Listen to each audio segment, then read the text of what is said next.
Ahead sa kanilang 10th year anniversary, wedding anniversary sa December, ang special gift na natanggap ng Kapuso Power couple na sina Dingdong Dantes at Marian Rivera mula sa isang kaibigan.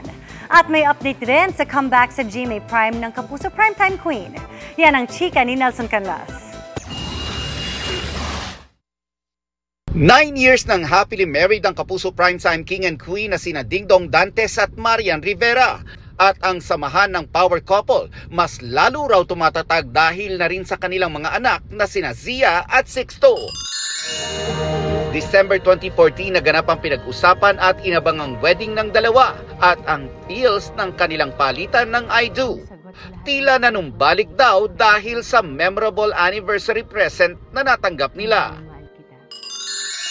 Ang best friend kasi ni Dong na si Mark Rocha Padernal na isang visual artist, ipininta ang portrait ng wedding day ng Dongyan. Ang timeless piece, diretso raw sa kwarto ng Dongyan na magsisilbing constant reminder ng kanilang special day. Gagayan ko siya. Dahil 9 years na as husband and wife, for sure kilalang kilala na ng Dongyan ang isa't isa. Sa online exclusive ng sitcom nila na Jose and Maria's Bonggambilya, ginaya ni Yan kung paano naglalambing si Dingdong.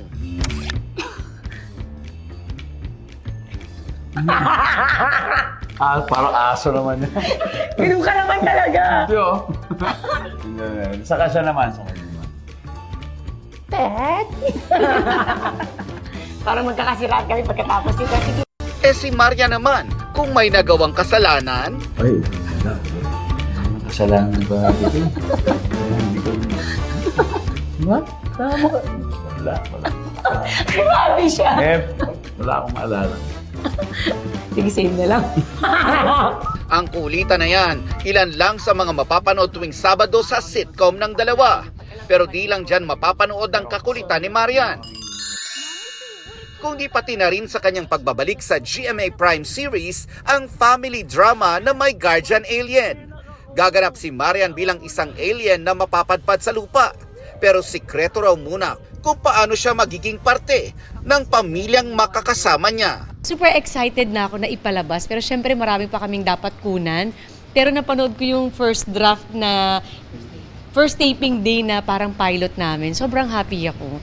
Malapit daw sa puso ni Yan ang tema ng serye, natatalakay sa pagmamahal ng magulang sa isang anak at kung paano mapapagtagumpayan ng pamilya ang bawat pagsubok sa pagsasama-sama. Sabi ko nga ang ganda kasi pangbata talaga siya. Kwentong pangbata na talagang mamahalin ng mga bata. At ito talaga yung masasabi kong kayang-kaya at dapat panoorin ng mga anak ko.